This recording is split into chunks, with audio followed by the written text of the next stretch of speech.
Hello friends, welcome to my channel Study with Niranjana. So friends, आज के इस video में हम वर्ब को पढ़ेंगे। मतलब जो हमारा आज का टॉपिक है वो है वर्ब।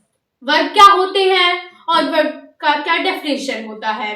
आज के इस पूरे वीडियो में हम वर्ब को डिटेल में डिस्क्राइब करेंगे कि ये क्या होते हैं, इसके कितने पार्ट्स होते हैं और इसका डेफिनेशन क्या होता है और इसे कैसे हम बारीकी से पहचान सकते हैं कि इस सेंटेंस में यहाँ पर वर्ब लगा है, इस सेंटेंस में ये फिनिट वर्ब लगा है, एक्सिलरी वर्ब लगा है, तो हम कैसे पहचान सकते हैं। तो आज के इस वीडियो में हम इसे डिटेल में पहचानेंगे।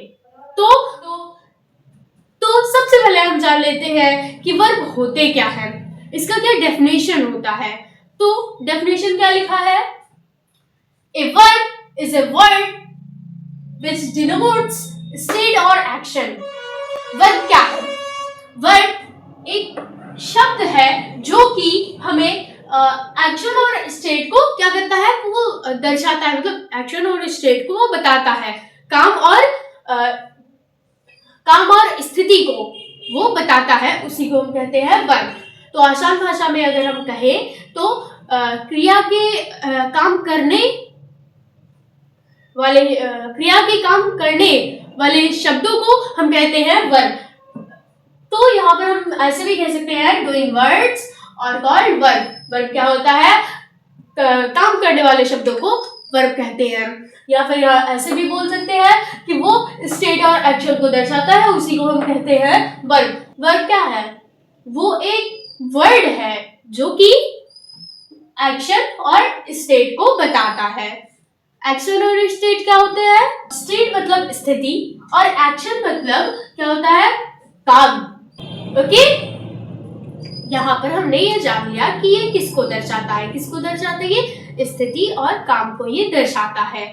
ओके, इसको हम कैसे शॉर्ट में बोल सकते हैं, हम बोलेंगे डूइंग वर्ड्स और कॉल्ड वर्ब। वर्ब क्या होता है, डूइंग वर्ड्स को मतलब कार्य करने वाले शब्दों को हम कह सकते हैं वर्ब, क्रिया कहते हैं हम उसे। ओके, तो एग्जांपल में हमने ले लिया he is writing। जैसे मैंने बोल दिया he is writing, तो यहाँ पर जो राइटिंग है मतलब वो क्या कर रहा है, वो लिख रहा है। मतलब वो क्या कर रहा है, लिख रहा है। तो ये क्या हो गया, ये हो गया वर्ब। अब इसमें क्या है, he has written a letter। उसने क्या लिखा, एक पत्र लिखा। तो क्या लिखा, पत्र उसने लिखा। यहाँ पर वर्ब क्या है, वर्ब है written मतलब उसने लिखा। तो जो written है मतलब जहां पर काम हो रहा हो उसे हम कहते हैं वर्ब। तो जैसे हो गया he is writing, राइटिंग में क्या है, राइटिंग हो गया, ये वर्ब हो गया। अब यहाँ पर जो written है वो written क्या है, वर्ब हो गया। जैसे हो गया she is singing, singing क्या है, वर्ब हो गया। तो यहाँ पर जैसे डांसिंग, रनिंग, सिंगिंग और जंपिंग, वॉकिंग, ये सब क्या है, वर्ब है। और अगर हमें हिंदी में पहचानना हो कि वर्ब में क्या होता है, कौन कौन से वर्ड्स आ सकते हैं, तो जैसे हो सकते हैं ये वर्ड्स यूज हो सकते हैं जिसके लास्ट में ना आता है, जैसे खेलना, कूदना, चलना और दौड़ना। तो इन सब के लास्ट में क्या आ रहा है, ना आ रहा है, उसी को हम कहते हैं वर्ब। ओके, तो हमने ये जान लिया कि वर्ब क्या होते हैं। फिर हम देख लेते हैं कि इसके कितने पार्ट्स हो जाते हैं, इसके कितने काइंड्स हो जाते हैं। ओके, तो it can be divided into 4 types. ये कितने भागों में डिवाइड हो जाता है, ये 4 भागों में, मतलब 4 टाइप्स में ये डिवाइड हो जाता है। ओके, कौन कौन से में ये डिवाइड होता है, ये होता है finite verb, auxiliary verb, non finite verb, causative verb.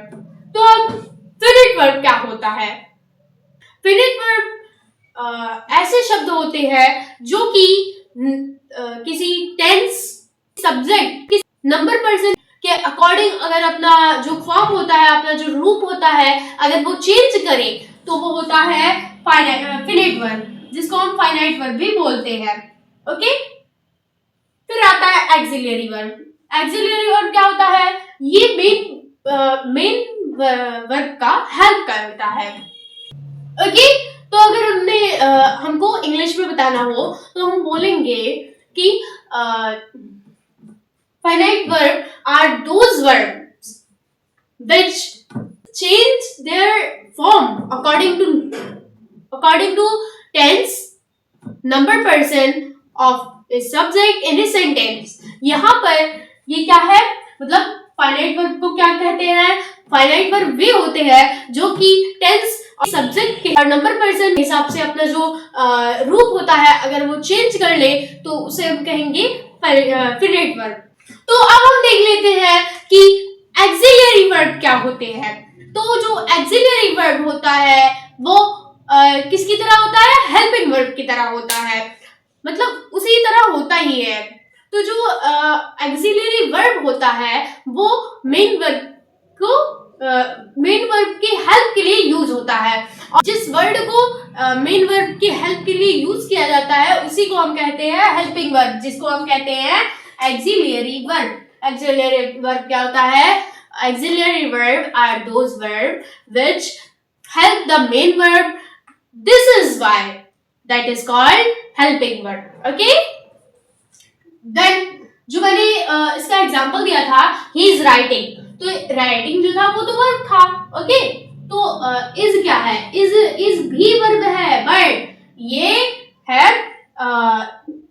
एक्सिलियरी verb, मतलब ये हेल्पिंग वर्ब के यूज हुआ है। और जो मेन वर्ब कौन है? राइटिंग है, ये मेन वर्ब है।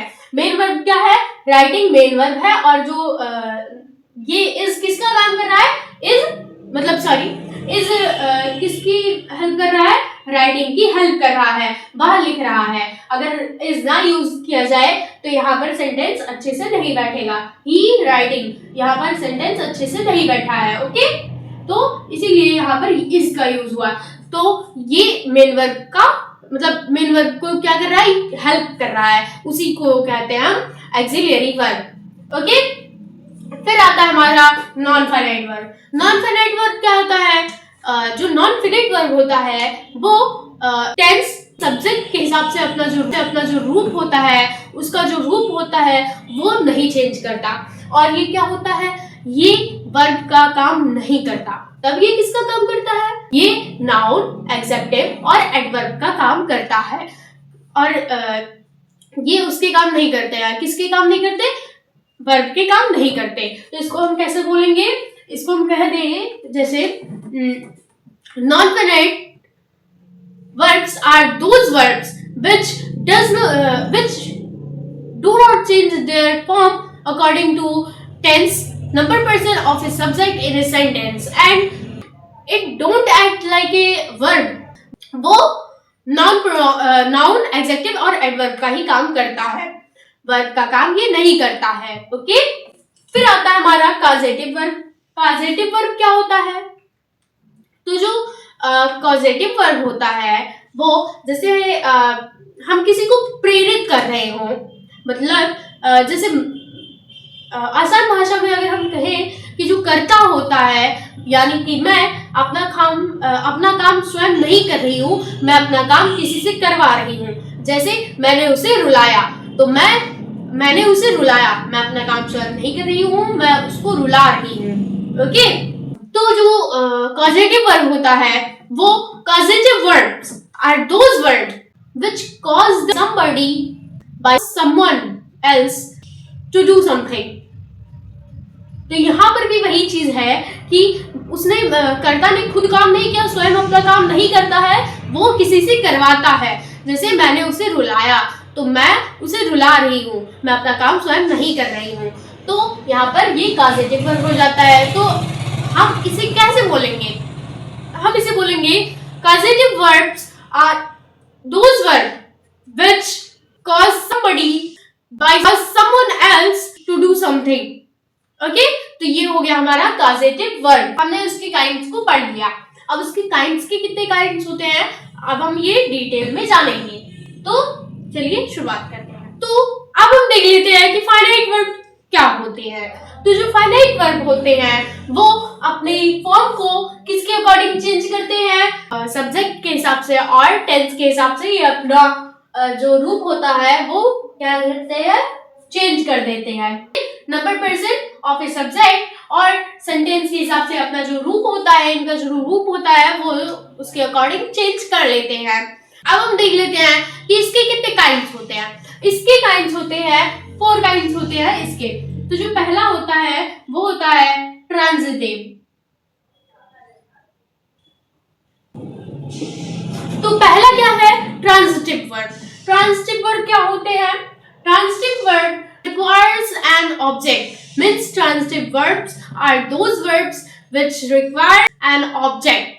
ये क्या करते हैं, ये इसमें क्या होता है, इसमें एक ऑब्जेक्ट होना जरूरी ही होता है, और जो इंट्रांजिटिव होता है उसमें ऑब्जेक्ट नहीं होता है। ओके, वो ऑब्जेक्ट की रिक्वायर नहीं करता है। ओके, और जब ऑब्जेक्ट आएगा तो वो कौन सा हो जाएगा, ट्रांजिटिव वर्ब हो जाएगा। और अगर ऑब्जेक्ट नहीं आएगा तो वो हो जाएगा इंट्रांजिटिव वर्ब हो जाएगा। ओके, फिर हम देख लेते हैं कि लिंकिंग वर्ब क्या होता है। What is linking verb? जैसे हम बोल सकते हैं कि जो लिंकिंग वर्ब होते हैं वो बिना मतलब मेन वर्ब के ही काम करते हैं, मतलब बिना मेन वर्ब के साथ ही यूज होते हैं, उसके साथ मेन वर्ब नहीं यूज होता है, तो उसे हम कहते हैं क्या, लिंकिंग वर्ब। ओके, तो फ्रेंड्स अब हम देख लेते हैं कि फ्रेजल वर्ब क्या होता है। इसमें आता है प्रीपोजिशन प्लस वर्ब। प्रीपोजिशन के साथ एक कोई वर्ब आता है, उसी को हम कहते हैं फ्रेजल वर्ब।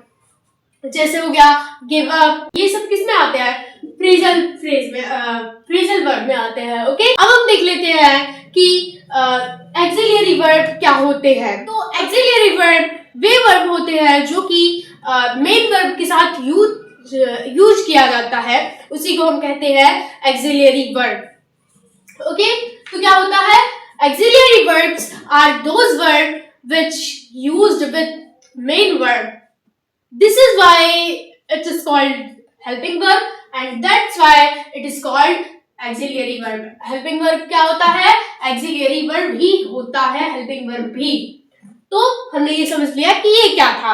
अब हम देख लेते हैं कि इसके कितने काइंड्स होते हैं। तो पहला डिवाइड होता है, ये बेसिकली मतलब मेनली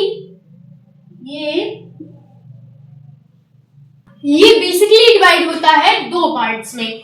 किसमें, 2 पार्ट्स में। कौन कौन से, एक होता है प्राइमरी, एक होता है मॉडल। तो प्राइमरी कितने भागों में डिवाइड होता है, और वो क्या होता है, प्राइमरी जो कि 3 भागों में डिवाइड होता है, वो कौन कौन से में डिवाइड हो जाता है, फॉर्म ऑफ बी, जिसमें आते हैं फॉर्म ऑफ बी में कौन कौन से आते हैं, फॉर्म ऑफ बी में इज,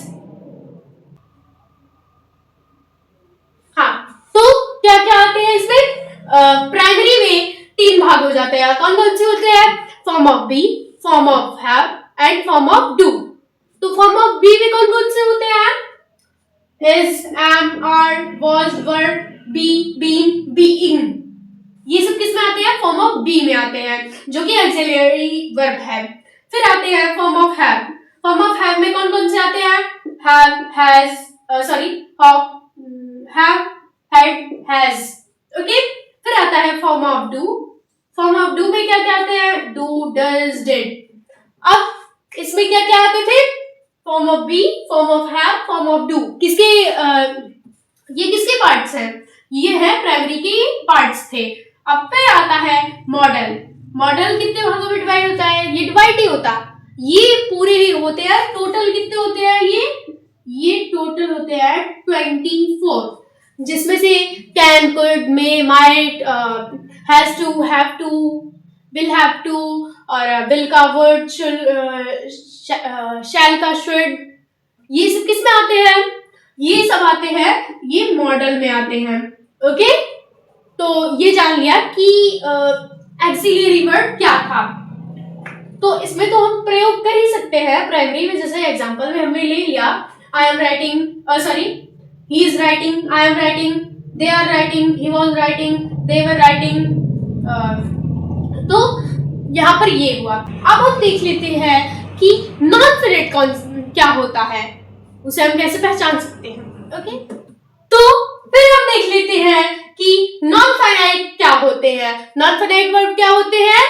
तो जो नॉन फिनिट वर्ब होता है वो किसके अकॉर्डिंग अपना फॉर्म चेंज नहीं करता है? किसी टेंस के अकॉर्डिंग। किसके अकॉर्डिंग ये चेंज होता है? according to tense, number, percent of the subject in a sentence। और क्या करता है ये वर्ब का काम नहीं करता है। ये किसका काम करता है? ये वर्ब का काम ही नहीं करता, ये करता है नाउन, एडजेक्टिव और एडवर्ब का काम ये करता है। ओके, ये वर्ब का काम नहीं करता है। ओके, ये कौन कौन से काम करते हैं? वर्ब का काम ये नहीं करता है, ये करता है नाउन का, एडजेक्टिव का और एडवर्ब का, ये काम करता है। कौन करता है? Non finite. ओके, जैसे हो गया आई वॉन्ट टू पे माई बिल। ओके, तो यहाँ पर क्या हो गया? यहाँ पर ये नॉन फिनिट हो गया। यहाँ पर ये अपना फॉर्म कैसे चेंज करेगा? जैसे मैंने बोल दिया, eating is fun, eating was fun, eating will be fun। जैसे हो गया she wants to swim, she wants swimming। Okay, तो यहाँ पर क्या हो गया? ये हो गया नॉन फाइनाइट हो गया। ओके, तो हमने नॉन फाइनाइट को समझ लिया। अब हम देख लेते हैं कि इसके कितने पार्ट्स हो जाते हैं। इसके होते हैं 3 पार्ट्स। कौन कौन से? तो पहला क्या है हमारा? पार्टिसिपल। पार्टिसिपल क्या होता है? पार्टिसिपल में क्या होता है? ये कितने भागों में डिवाइड हो जाता है? ये होता है 3 भागों में डिवाइड। और ये किन किन का काम करता है? It works only adjective and adverb, and each word only noun, and each word only noun, adjective, adverb। Okay, तो जो पार्टिसिपल होता है वो केवल एडजेक्टिव और एडवर्ब का काम करता है। और फिर इसके 3 भाग हो जाते हैं। तो हम कैसे पता लगा सकते हैं कि यहाँ पर वो एडवर्ब का काम कर रहा है, यहाँ पर वो एडजेक्टिव का काम कर रहा है। तो एडवर्ब में क्या आएगा? एडवर्ब में आएगा, जैसे एडजेक्टिव में हुआ हुई आएगा, और एडवर्ब में कर करके, जैसे रोता हुआ बच्चा आ रहा है, बीपिंग चाइल्ड इज कमिंग। तो ये प्रेजेंट पार्टिसिपल भी है और ये किसका काम कर रहा है? एडजेक्टिव का काम कर रहा है। अब सेकंड है क्या? एडवर्ब। तो यहाँ पर इसमें क्या आता है? वह झूला लेकर बाजार जा रहा है। He is going carrying a bag। वह झूला लेकर जा रहा है। ओके, तो यहाँ पर क्या हो गया? यहाँ पर ये पार्टिसिपल हो गया। तो कौन सा पार्टिसिपल हुआ? यहाँ पर एडवर्ब का हो गया है ना। तो एडवर्ब में अगर ये झूला लेकर, अगर वहां पर कर करके आया ना, अगर वहां पर प्रेजेंट होगा, वह अभी झोला लेकर जा रहा है, तो वहां पर इसके जो 3 पार्ट्स हो जाते हैं, प्रेजेंट, पास्ट और परफेक्ट, मैं भी आपको बताती हूँ। तो यहाँ पर इसके 3 पार्ट्स हो जाते हैं। तो जो मैंने अभी एग्जांपल दिया आपको कि वह झोला लेकर जा रहा है, तो यहाँ पर वो झोला लेकर जा रहा है, वो क्या है? Present participle. कैसे? क्योंकि वहां पर कर करके आया है और ये 2 का काम करता है। किसका किसका? एक एडवर्ब का और एक एडजेक्टिव का। ये एडवर्ब और एडजेक्टिव का काम कर। एडवर्ब में क्या आएगा? कर करके, और एडजेक्टिव में क्या आएगा? हुआ हुई। ओके, तो वह रोता हुआ बच्चा आ रहा है, तो यहाँ पर हुआ हुई का यूज हुआ है और वो प्रेजेंट में है, वो आ रहा है। तो जब प्रेजेंट में है तो वो क्या है? एडजेक्टिव है। और जब वो झूला लेकर जा रहा है, वह झूला लेकर जा रहा है, तो यहाँ पर कर करके आया है, तो वो क्या हो गया? एडवर्ब हो गया, क्योंकि वो प्रेजेंट पार्टिसिपल हो गया, जिसमें से किसका काम कर रहा है? वो एडवर्ब का काम कर रहा है। ओके, और प्रेजेंट पार्टिसिपल में हमेशा आईएनजी फॉर्म ही यूज होता है। फिर आता है हमारा पास्ट पार्टिसिपल। पास्ट पार्टिसिपल में किसका यूज होता है? पहले इसमें होता है एडजेक्टिव का और इसमें होता है एडवर्ब का। और ओके, तो एडजेक्टिव में क्या आएगा? एडजेक्टिव में क्या आएगा? हुआ हुई, तो टूटी हुई कुर्सी। ओके, ब्रोकन चेयर, यहाँ पर थर्ड फॉर्म भी आएगा प्लस ये एग्जेक्टिव का काम भी करेगा। तो ब्रोकन चेयर, टूटी हुई कुर्सी, ब्रोकन चेयर, वो पहले ही टूट गई है तो वो पास्ट में आया है। जो तब अगर जब पास्ट में आएगा तो वो थर्ड फॉर्म लेके आएगा प्लस वो एग्जेक्टिव का ही काम करेगा। फिर आता है हमारा परफेक्ट। परफेक्ट में अगर हमको ऐसे ही पहचानना हो तो उसमें केवल एक बहुत आसान तरीका होता है, सारी सेंटेंस में हैविंग लगा रहता है, हैविंग प्लस वर्ब का थर्ड फॉर्म रहता है। तो हमने ये जान लिया कि पार्टिसिपल क्या था। क्या था पार्टिसिपल? पार्टिसिपल तीन भागों में डिवाइड हो गया, प्रेजेंट, पास्ट, फ्यूचर, परफेक्ट। तो प्रेजेंट में आईएनजी होता है प्लस एडवर्ब और एडजेक्टिव का काम करता है। एडवर्ब में क्या होता है? एडवर्ब में कर करके आता है और इसमें हुआ हुई आता है। तो पास्ट में क्या होगा? पास्ट में क्या होता है? हुआ हुई। और परफेक्ट में कर करके plus having plus third form. Okay, ये था हमारा पार्टिसिपल। पार्टिसिपल बहुत ही इंपॉर्टेंट होता है, अगर हम इसे अच्छे से समझ ले तो ये हमें ट्रांसलेशन करने में बहुत ही मदद करता है। ओके, तो हमने ये जान लिया। अब हम देख लेते हैं कि जीरेंड और इंफिनिटिव क्या होता है। पहले हम देख लेते हैं कि ये होते क्या है। जीरेंड में क्या क्या होता है? ये करता है काम नाउन का। ये वर्क किसका करता है? नाउन का ये वर्क करता है। इसमें क्या क्या आते हैं? आईएनजी फॉर्म होता है इसमें। तो ये किसका वर्क करता है? किसका काम करता है? ये करता है नाउन का काम। इसमें जब नाउन में क्या आएगा लास्ट में, मतलब किसी भी शब्द में लास्ट में अगर ना आ रहा है, ना जैसे खेलना, कूदना, पीना, चलना, बैठना, उठना, ये सब क्या हो जाएगा? जीरेंड हो जाएगा। ये किसका वर्क करता है? ये करता है नाउन का। नाउन में ना आता है, अगर जब वो ना आएगा तो वो हो जाता है जीरेंड। ओके, इन्फिनिटिव में क्या होता है? टू प्लस वर्ब का फर्स्ट फॉर्म प्लस ये नाउन, एडजेक्टिव, एडवर्ब का काम ये करता है। किसका किसका? नाउन का, एडजेक्टिव का और एडवर्ब का। अब हम कैसे पता लगा सकते हैं कि जीरेंड यहाँ पर काम कर रहा है, ये यहाँ पर काम कर रहा है, और ये नाउन का कर रहा है, ये एडजेक्टिव का कर रहा है, ये एडवर्ब का कर रहा है। तो जब जीरेंड में नाउन में अगर ना आएगा, क्या आएगा? ना आएगा लास्ट में, जैसे खेलना, कूदना, बैठना, उठना, चलना, तो यहाँ पर ना आ रहा है तो वो हो गया जीरेंड।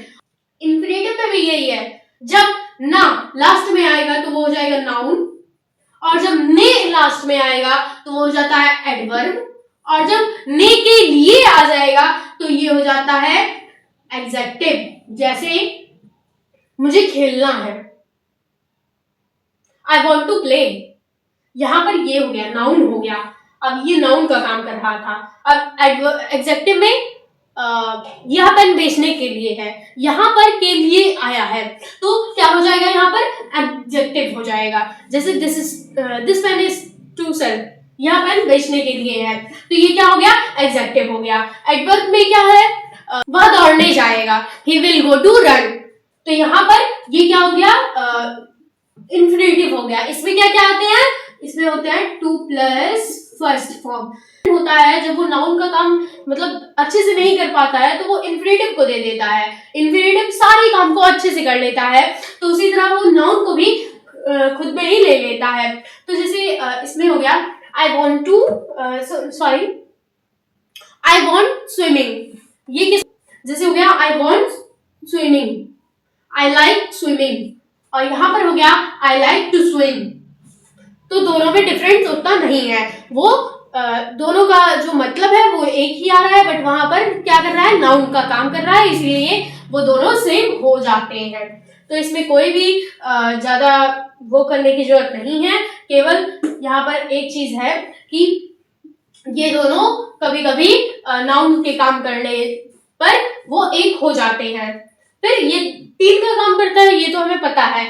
टू प्लस फर्स्ट फॉर्म होता है इसमें, और इसमें क्या होता है, आईएनजी फॉर्म होता है। आई like swimming, I like dancing, ये क्या हो गया, ये सब हो जाता है जीरंड। ओके, तो हमने जीरंड, इंफिनिटिव और पार्टिसिपल को अच्छे से समझ लिया। अब हम देख लेते हैं कि कॉजेटिव वर्ब क्या होता है, उसको अब कैसे जान सकते हैं। ओके, हमारा अब क्या आ गया, कॉजेटिव वर्ब, ये सबसे लास्ट और ये भी इंपॉर्टेंट है हमारे लिए। तो यहाँ पर क्या होता है, कॉजेटिव वर्ब क्या होता है, those words, causative verbs are those verbs which cause someone by somebody to do something, that is called causative verb।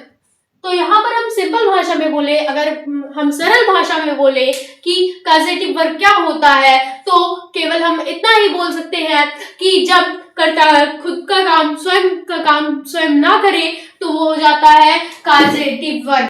जब कर्ता अपने काम को किसी को प्रेरित करके करवाता है तो वो हो जाता है कॉजेटिव वर्ब। जैसे मैंने उसे रुलाया, तो ये क्या हो गया, यहाँ पर ये हो गया कॉजेटिव वर्ब। ओके, तो इसमें कौन कौन से आते हैं, इसमें आता है,